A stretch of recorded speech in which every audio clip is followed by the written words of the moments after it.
Welcome back, folks. I'm Jake ELLENBOGEN. Today we're going to be talking about free agency and who might make sense as a cap casualty for the LA Rams. Before we dive into it, be sure to like, subscribe, and comment. Also, be sure to follow me on all social media at JKBogan, including Instagram, TikTok, Twitter, and Kick. And in addition to that, just want to let you guys know that today's sponsor is BetUS. You can use the promo code YouTube150 and get a 150% bonus match on your first deposit and 125% on your following two deposits.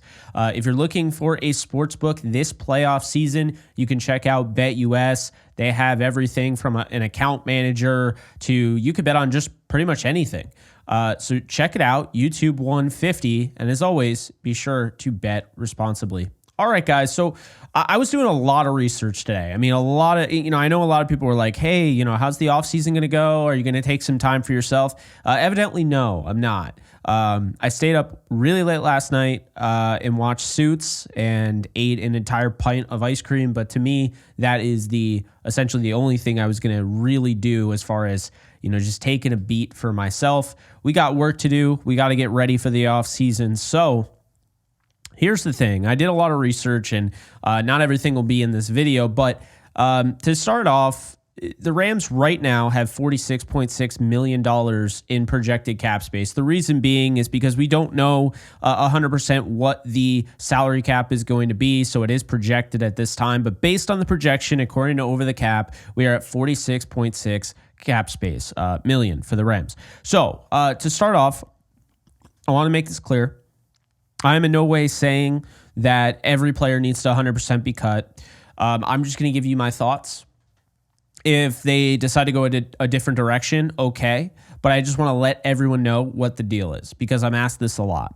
So we're not going to be talking about Tyler Higbee and Rob Havenstein. I don't believe either guy. I could not find anything on either guy in 2025 carrying any sort of language in their contract leading to, well, if they're cut before, say, the fifth day of the league year in 2025, they're not owed this money, right? So I didn't find anything like that.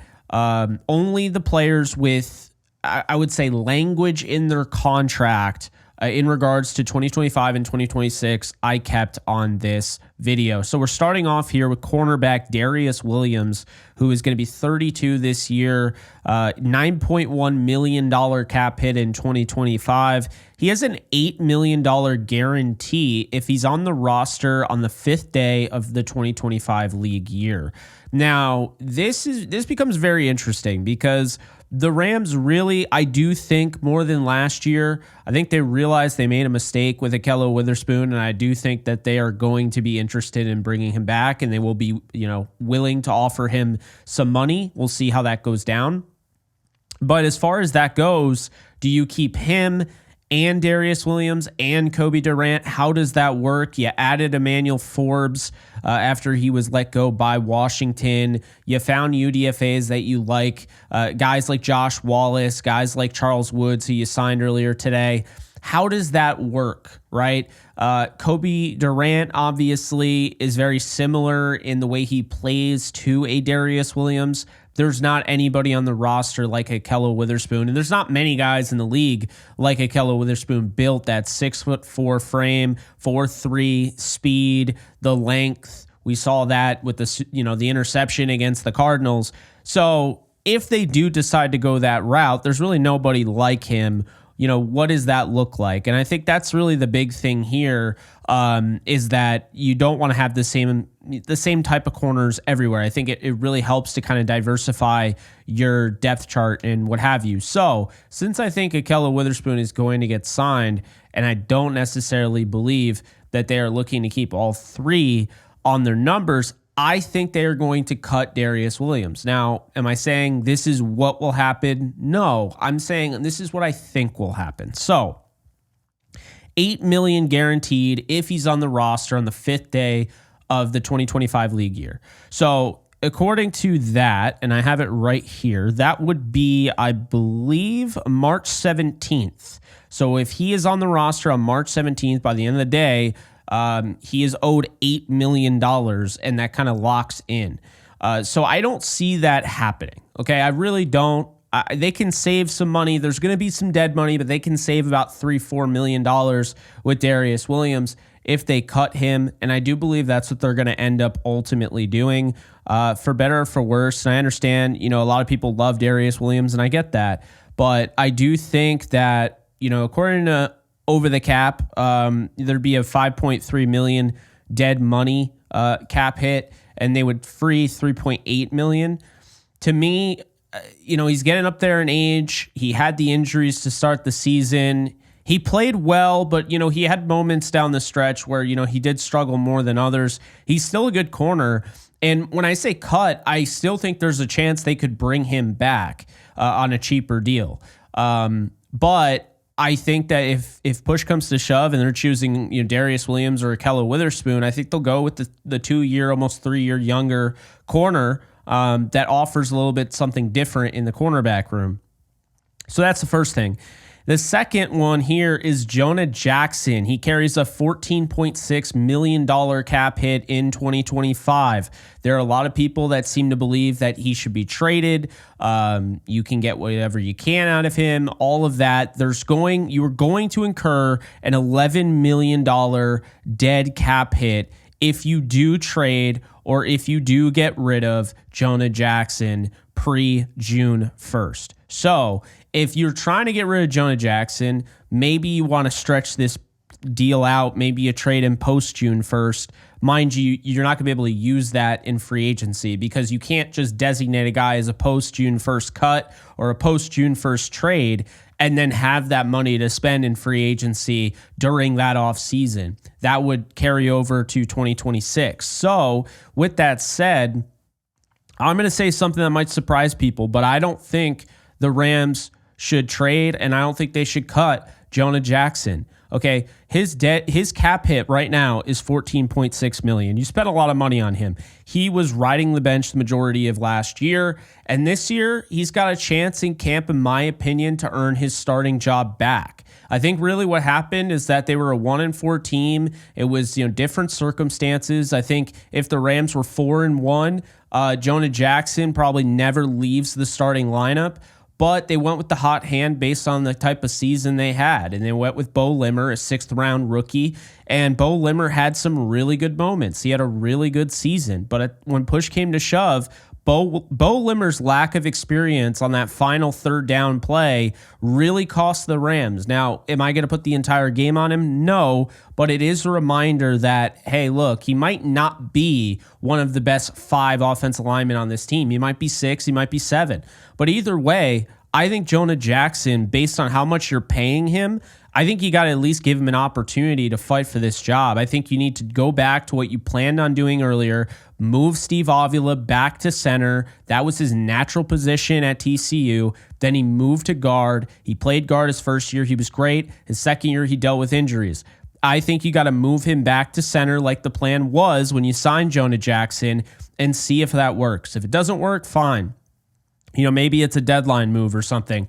But I am not going to take on $11 million in dead money. Me personally, obviously the Rams might decide to do that, but I'm not going to take on $11 million in dead money by trading away Jonah Jackson or cutting him. Now, understand this. There's some language in his contract that does state, so if they are going to make a decision on him, they got to do it decently soon, because you talk about on the 3rd day of the 2025 league year, Jonah Jackson's $9 million base salary will be fully guaranteed for 2025.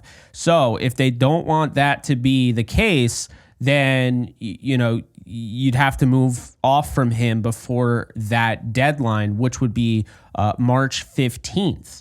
Now, he also carries an $8 million roster bonus that's guaranteed on the 3rd day of 2026, which would be his last year of his deal. So do I see him being on this team all the way through his deal? Maybe not, unless he has a great next year. But I don't think he's gone. And I know a lot of people that seem to believe he is. I don't think he is, folks. I think they're going to keep Jonah Jackson. Keep in mind, they kept $10 million on the books for a backup tackle in Joe Nopum, who they already kind of admitted, he didn't work out. That wasn't the signing that worked out. But he still stayed on the roster. Do not be surprised if Jonah Jackson remains as an LA Ram. Next up, we have Kevin Dotson. I don't see a snowball's chance in hell that Kevin Dotson gets cap casualtied here, but I just wanted to give you the numbers here because he does have language.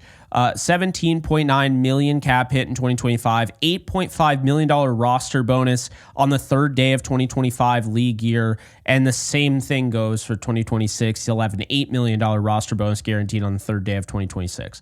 No, he's not getting traded. He's not getting cut. This guy is one of the best players on this team. I know maybe he didn't have the best game against the Eagles. That was a tough situation to be playing in, but be that as it may, he was huge this year. I don't believe he missed a game. He was banged up the majority of the beginning of the season. So majority of the beginning sounds kind of weird, but anyway, you get my point. Kind of banged up, early on week 1 against the Lions, leaves the game after the game in a walking boot. And I don't believe he missed a game. So, this guy was an Iron Man, and he's been so key and critical to this team in his 2 years with the team. And he just feels like a perfect fit. And he's one of the best guards in football, and he should have not only a Pro Bowl, but an All-Pro on his resume. No, Kevin Dotson will not be let go or traded or any of that. The language stands, and you're going to have to guarantee him his roster bonus back-to-back years. And guess what?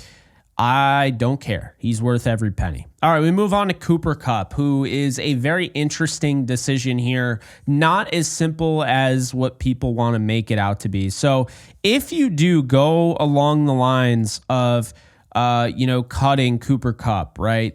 It's not cut and dry as to that making even any sort of sense. So hear me out when I say that. Right now, it's a $29.7 million cap hit in 2025.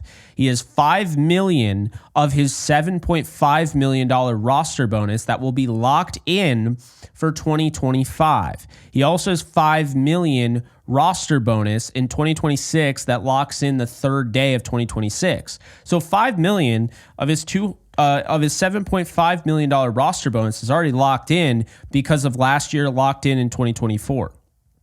So with that said, what's the deal with Cooper Kupp? How does it look? Well, I'll tell you. So first off, I think Cooper Kupp is going to have some sort of, not a restructure, not a redo. I feel like the Rams and Kupp might nullify, because here's the thing. You can void out, you can tear up a deal if both parties agree. And the Rams could come to Cooper Kupp and be like, look, we're not paying you this money. No one is going to pay you this money. We'll either cut you or we'll trade you, but we need to work out something new. It's happened before. It's not common normally, but if they both agree to rip up the deal, they could work on another deal that ends up essentially being like a 1 year, $14 million deal or whatever it ends up being. Cooper Kupp has a cap number right now of $29.7 million in 2025. I believe he would be willing to take a pay cut. I do, because I think he wants to stay in LA. And I think he's aware that at this point in his career, with the injuries he's had and the fact that he has taken a step back, he is not worth almost $30 million against the cap. And let's just say, because I know right now everyone's wondering if Stafford's going to retire. Spoiler alert, I don't believe he's going to retire. But let's just say this is his last year, right? He puts all his eggs in this year's basket. This is his last year no matter what. And Cooper Kupp is like, you know what? I wouldn't mind being traded away. I wouldn't mind being cut. But if this is Stafford's last year, I want to be a part of it. And so he takes a significant pay cut to be a part of it. I wouldn't be surprised if I saw that. But here's the deal.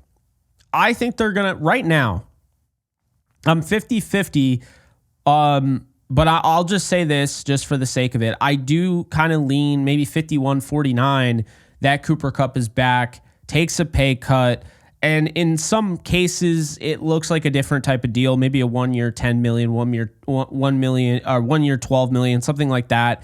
I think either way, they're going to save about $9 to $10 million in cap space. Okay, so I do think that'll happen. I also think they're going to save money with the Matthew Stafford rework of his deal, but that's a different video, and that's for a different time, and we really need to wait until we know more about what can be done there, because that gets really confusing. He still is under contract, moving money around and all that, so we'll do that another time. But so far, we got Darius Williams getting cut, maybe brought back on a cheaper deal. We'll see. I think they keep Jonah Jackson. They're going to keep Kevin Dotson. I'm leaning very, very slowly but surely leaning towards Cooper Kupp being back for one more year, and that would be that. And Colby Parkinson is the last name here that I want to bring up, because Parkinson has a $9.3 million cap hit in 2025. That puts him among the top on this cap chart. And that's pretty crazy. $2.5 million roster bonus in 2025 locks in the 5th day of 2025. Okay. And then 2025 salary becomes fully guaranteed on the 5th league day of 2025. So I think there's a real possibility here that Colby Parkinson is cut or traded during that time. The Rams eat $6.6 million in dead money. They free up $3.1 million. I also think there's a real possibility they keep Colby Parkinson and just say, look, our offense did not run the way we wanted it to. Colby was barely a part of this offense when we were fully healthy. The offensive line was banged up, wide receiver parts here and there. So I could absolutely see them rolling with the 26-year-old tight end, Colby Parkinson, another year. It's not going to free up that much in $3.1 million, but I could also see them wanting to avoid that $2.5 million roster bonus and a fully guaranteed salary, because his salary right now, he would have a $5.2 million base salary with a prorated bonus of $2 million and a $2.5 million non-prorated bonus. So that's the thing, is that you figure that all out. And I think Tyler Higbee played himself into at least the short term for this team, the way he played down the stretch. So Parkinson, we will see. There's some flexibility in that deal. There's a lot of flexibility in like a Darius Williams deal. Flexibility all over the place, really. Cooper Kupp, not necessarily the best deal for flexibility. And for those of you who are wondering, because I mentioned that I think he'll be back, but what if he doesn't come back? Let's say he is cut. Well, if he's cut, then they are going to actually incur $22.2 million in dead money, and they will have $7.5 million in savings. So cap space, it'll save 7.5. If they trade him, that could make that up to 12.5 million. So they could trade him. They could, but you're going to incur 17.2 million in dead money. So there's still that thing where you're going to be incurring a lot of dead money. You're not getting a ton back, but 12 million, that could go somewhere. So the way I see it is that it is almost 50-50. Are they just going to bite the bullet, eat the dead money, and move on? Or are they going to keep him around and be like, all right, well, we need a pay cut to make this work? It's going to be very interesting, because as everybody knows, he was, I don't want to say shopped around, but there were teams that called about trading for him. So, we will see how that goes. But yeah, just wanted to give you guys an update on, what it looks like. We shall see what they do, the direction they go in. But my gut tells me right now, Darius Williams gets cut. Jonah Jackson stays. Kevin Dotson isn't even probably worth being in this video because he's not going anywhere. Cooper Kupp stays on a pay cut. Colby Parkinson, I think he might go. We'll find out. But that's going to do it. I hope you guys enjoyed. If you did, be sure to like, subscribe, and comment. And also, be sure to check out BetUS, who is the sponsor of today's video. Of course, always be sure to bet responsibly. And if you're trying it for the first time, try it with the code YouTube150. You'll get 150% bonus match on your first deposit and 125% on your next 2 deposits using BetUS. All right, guys, appreciate you, and I'll see you guys soon. let's continue to grind, get to work, and I'll have more. I know people are asking about the draft. The draft content's going to come a little bit down the road. I'm still going to be watching tape and all that, but we're really going to focus on the free agency first, and then we'll get to the draft. So don't worry, we'll have plenty of free agency videos, all that. We're going to have guys that are not Rams, but we're also going to do profiles on guys that are Rams that will be free agents. So hopefully you guys enjoy, and take care. Later, folks. Just a reminder, my brand new channel, The Lounge, is underway. We have 3 videos so far. We're going to have plenty more interviews with some incredible people. Already have 3 great interviews.